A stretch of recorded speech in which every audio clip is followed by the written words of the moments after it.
Panigate police station હદ વિસ્તારમાં બન્યો ચોરીનો બનાવ. પાણીગેટ પોલીસ સ્ટેશન હદ વિસ્તારમાં આવેલા કલાદર્શન 4 રસ્તા નજીક નટરાજ સોસાયટીમાં બન્યો ચોરીનો બનાવ. 6 તોલા સોનું અને 1.5 લાખની રોકડ રકમના મત્તાની ચોરી કરી તસ્કરો ફરાર.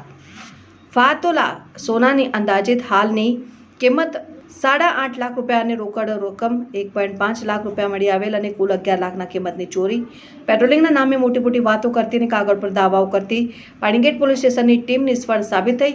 ચોરી થયા બાદ પાણીગેટ પોલીસ સ્ટેશનનો સ્ટાફ ચોરની શોધખોળ કરવા મેદાનમાં ઉતર્યો. કલાદર્શન 4 રસ્તા પાસે આવેલ સીસીટીવી કેમેરા હોવા છતાં પણ નટરાજ સોસાયટીમાં રહેતા રહીશને ત્યાં ચોરીનો બનાવ બન્યો. આજે સવારે જ્યારે મમ્મી પપ્પાએ ઘર ખોલ્યું અંદાજિત 8:45 વાગે, ત્યારે આજે જારીનો જે નચુકો છે એ તૂટેલો હતો. એટલે પપ્પાને આઈડિયા આવી ગયો કે લગભગ કંઈક બનાવ બનેલો છે. એટલે હું મારી જોબ પર હતો, પપ્પાએ ફોન કર્યો તો હું તરત જ ઘરે આવી ગયો. ઘરે આવીને અમે જોયું તો ઘરનો તિજોરીનો અંદર બધો સામાન જે છે વેરવિખેર હતો.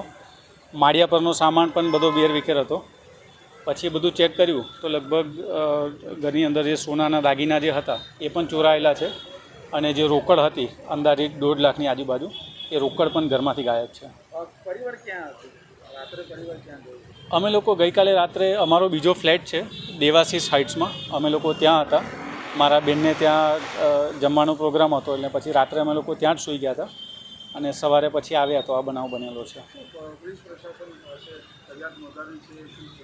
આની જાણ થતાની સાથે હું 112 પર જાણ કરેલી હતી અને તરત જ પોલીસના અધિકારીઓ બધા આવ્યા, એમને જાણકારી લીધી છે બધી. અને પાણીગેટ પોલીસ સ્ટેશનમાં પણ હું અરજી તો આપેલી છે. હવે પ્રશાસન એવું કીધું છે કે કાર્યવાહી થશે અને રિકવરી થશે એવું આશ્વાસન આપેલું છે. 6.5 તોલા સોનું છે અને અંદાજિત 1.5 લાખ રૂપિયાની રોકડ છે. સાગર સુરેશભાઈ ધોબી.